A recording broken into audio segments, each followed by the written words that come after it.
Welcome to the Conditional Formatting in Excel 2010 screencast. Formatting is used to change the way that data appears in the cells on a worksheet. Conditional formatting allows us to specify a criteria and then format cells that contain values meeting that criteria. This has many benefits, including indicating high and low values or instantly highlighting values over a certain amount, for example. This screencast will provide an introduction to conditional formatting in Excel 2010. There are two main types of conditional formatting. Firstly, there is value-based, which acts by only highlighting cells that contain values that meet specific criteria within a range of data that you supply.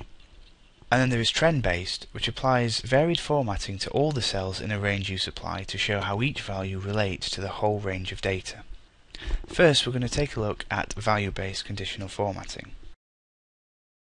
Here we have a simple spreadsheet that shows used car sale figures by monthly totals. In this first example, we will use conditional formatting to automatically highlight the top 3 months in terms of sale figures. To do this, we will highlight the data that we wish to include in the range. We will go to the Home tab and we will select Conditional Formatting from the ribbon. On this list, you can either choose a preset rule and then tweak it, or you can create a new one from scratch. We will use the top/bottom rules option and then we'll select top 10 items.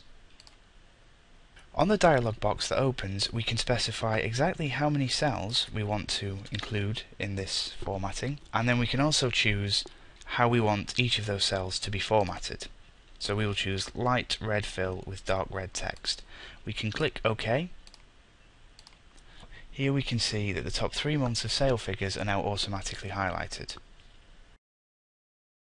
Another way of applying value-based formatting could be by automatically highlighting all the cells that fall between a certain value. To do this, we highlight all the data we wish to include, and then from the conditional formatting menu we use highlight cell rules. From this menu there are many different rules that we can choose where we can supply our values and then they will be applied to the data we selected. In this example we will use the between rule. When we click on between, a dialog box will open, and as we have already selected data, we can see that some values have been recommended for us. We can amend these values to be whatever we would like. So for example, if we were to look at values between 30,000 and 70,000, we can then choose from the drop down box how we would like these cells to be formatted, and then we can click OK, and those values that meet the criteria we've set will be highlighted. In this second example, we will use conditional formatting to automatically colour all the months to show the lowest values to the highest values. As before, we do this by highlighting the data we wish to include in the range. We make sure we're on the Home tab and we choose conditional formatting from the ribbon. This time we're going to use the colour scales option. When we hover over colour scales, we can choose all the different presets that we might like to choose, or we could edit exactly how they look. In this example we will just choose this green, yellow, red colour scale, and we can just left click on here to select it. And now we can see that all months are now shaded in a way that shows the lowest to the highest values in terms of sale figures.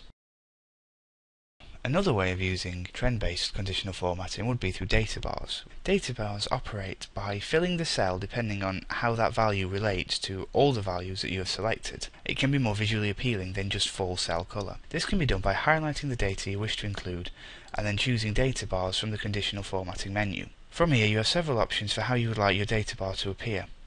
In this example we will choose a blue data bar.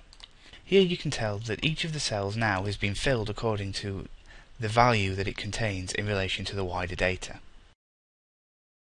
Icons are a type of trend-based conditional formatting that can be applied to a column of data. The icons themselves can be used to quickly indicate and highlight the high, low and middle values within that column. So icons are great for being applied to total columns within a spreadsheet. So in this example we will highlight our totals column, we will go to the conditional formatting option from the ribbon and we will look at icon sets.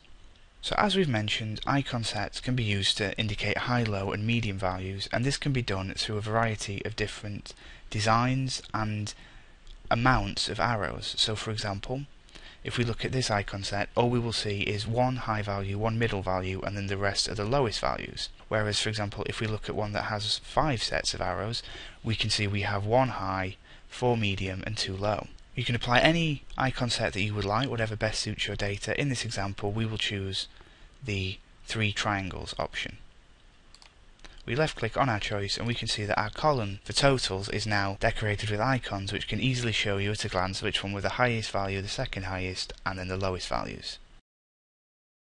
If at any point you wish to manage the rules that you have created, you can choose the conditional formatting option from the ribbon and then choose Manage Rules at the bottom of the list.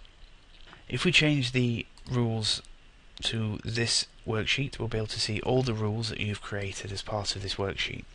We can then select the rule we wish to edit and choose Edit Rule if we wish to change, for example, what cells it's applied to, the gradient that the colours change to, anything like that.